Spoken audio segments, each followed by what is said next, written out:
भाइयों और बहनों, विश्वासघात का दूसरा नाम ही है कांग्रेस।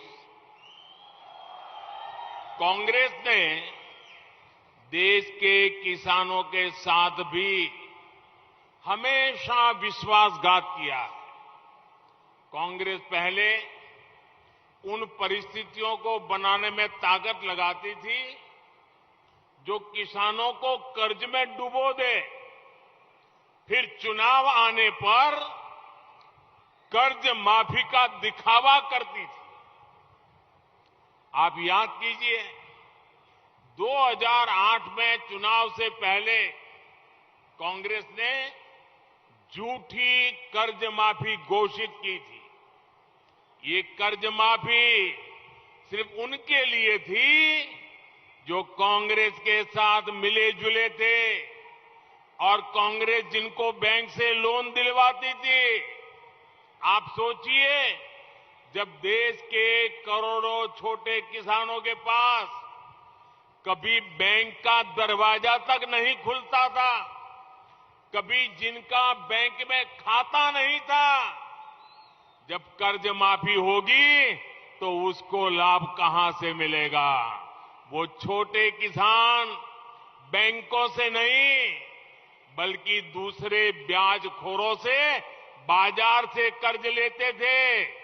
यानी कांग्रेस की कर्ज माफी का बहुत बड़ा हिस्सा किसानों के पास नहीं बल्कि उनके भाई भतीजे भ्रष्टाचारियों के पास पहुंचा। हालात तो ये थी कि 100 में से 10 किसानों का भी कर्ज सही से माफ नहीं हुआ था। यही कांग्रेस का ट्रैक रिकॉर्ड है। कांग्रेस की हर गारंटी, कांग्रेस की हर घोषणा झूठ का बंडल है, झूठ का बंडल। ಸಹೋದರ ಸಹೋದರಿಯರೇ, ಕಾಂಗ್ರೆಸ್ಸಿನ ಇನ್ನೊಂದು ಹೆಸರು ವಿಶ್ವಾಸಘಾತತನ. ದೇಶದ ರೈತರಿಗೂ ಕೂಡ ಯಾವಾಗಲೂ ವಿಶ್ವಾಸಘಾತ ಮಾಡಿದೆ. ಕಾಂಗ್ರೆಸ್ಸಿನ ಪ್ರಯತ್ನ ರೈತರನ್ನು ಸಾಲದ ಹೊರೆಯಲ್ಲಿ ಮುಳುಗಿಸುವಂತಹ ಪರಿಸ್ಥಿತಿ ನಿರ್ಮಾಣ ಮಾಡುವುದು ಮತ್ತು ಚುನಾವಣೆಯ ಸಂದರ್ಭದಲ್ಲಿ ಸಾಲ ಮನ್ನಾದ ತೋರಿಕೆಯ ಆಟ ಆಡುವುದು. ನೀವು ನೆನಪು ಮಾಡಿಕೊಳ್ಳಿ, 2008ರ ಚುನಾವಣೆಯಲ್ಲಿ ಸಾಲ ಮನ್ನಾದ ಸುಳ್ಳು ಘೋಷಣೆ ಮಾಡಿತು. ಈ ಸಾಲ ಮನ್ನಾದ ಕೇವಲ ಬ್ಯಾಂಕುಗಳಿಂದ ಲೋನ್ ಪಡೆದವರಿಗೆ ಮಾತ್ರ ಆಗಿತ್ತು. ನೀವು ಯೋಚಿಸಬೇಕು, ದೇಶದಲ್ಲಿ ಕೋಟ್ಯಾಂತರ ಸಣ್ಣ ರೈತರಿಗೆ ಬ್ಯಾಂಕಿನಲ್ಲಿ ಖಾತೆಯೇ ಇಲ್ಲ.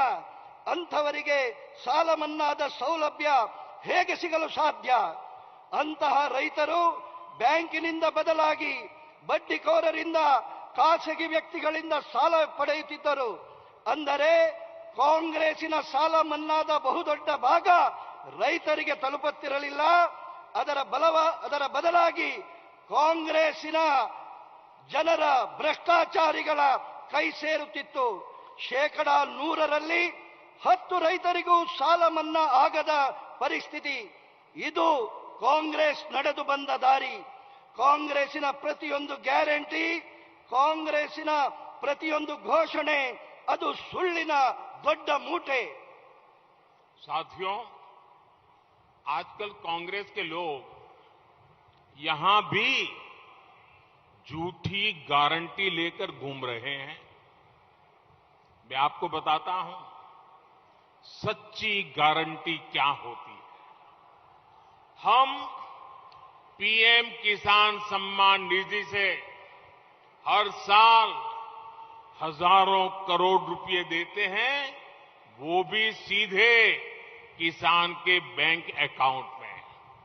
अभी तक देश में लगभग 2.5 लाख करोड़ रुपए किसानों के बैंक खाते में सीधे भेजे जा चुके हैं। इसमें से यहां कर्नाटका के भी किसानों को 18,000 करोड़ रुपए मिले हैं। मैं रामनगरा के किसानों की बात करूं तो उन्हें भी पीएम किसान सम्मान निधि के करीब 300 करोड़ रुपए मिले हैं। 6,000 केंद्र से और 4,000 राज्य से, यानी किसान को डबल इंजन का डबल बेनिफिट हुआ। ये चुनाव से पहले किया गया खेल नहीं, बल्कि वो सच्ची गारंटी है जो किसानों तक हमेशा पहुंचती है। ಸ್ನೇಹಿತರೆ, ಇತ್ತೀಚೆಗೆ ಕಾಂಗ್ರೆಸ್ಸಿನ ಜನರು ಇಲ್ಲಿಯೂ ಸುಳ್ಳಿನ ಗ್ಯಾರಂಟಿ ಹಿಡಿಕೊಂಡು ತಿರುಗಾಡುತ್ತಿದ್ದಾರೆ. ನಾನು ನಿಮಗೆ ನಿಜವಾದ ಗ್ಯಾರಂಟಿ ಹೇಳ ಬಯಸುತ್ತೇನೆ. ನಾವು ಪ್ರಧಾನಮಂತ್ರಿ ಕಿಸಾನ್ ಸಮ್ಮಾನ್ ನಿಧಿಯನ್ನು ಪ್ರತಿ ವರ್ಷ ಸಾವಿರಾರು ಕೋಟಿ ನೀಡುತ್ತಿದ್ದೇವೆ. ಅದು ನೇರವಾಗಿ ರೈತರ ಬ್ಯಾಂಕ್ ಅಕೌಂಟ್ಗಳಿಗೆ ಹೋಗುತ್ತಿದೆ.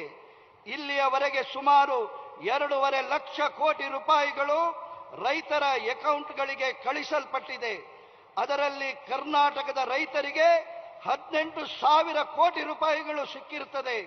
ನಾನು ರಾಮನಗರದ ರೈತರ ಬಗ್ಗೆ ಹೇಳುವುದಾದರೆ, ಅವರಿಗೆ ಪ್ರಧಾನಮಂತ್ರಿ ಕಿಸಾನ್ ಸಮ್ಮಾನ್ ನಿಧಿಯ 300 ಕೋಟಿ ರೂಪಾಯಿಗಳು ಸಿಕ್ಕಿರುತ್ತದೆ. 6,000 ಕೇಂದ್ರದಿಂದ ಮತ್ತು 4,000 ರಾಜ್ಯದಿಂದ.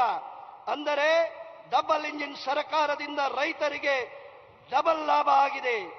ಇದು ಚುನಾವಣೆಯ ಮೊದಲು ಆಡಿದ ನಾಟಕವಲ್ಲ, ಬದಲಾಗಿ ನಿಜವಾಗಿ ರೈತರಿಗೆ ತಲುಪುತ್ತಿರುವ ಗ್ಯಾರಂಟಿಯಾಗಿದೆ.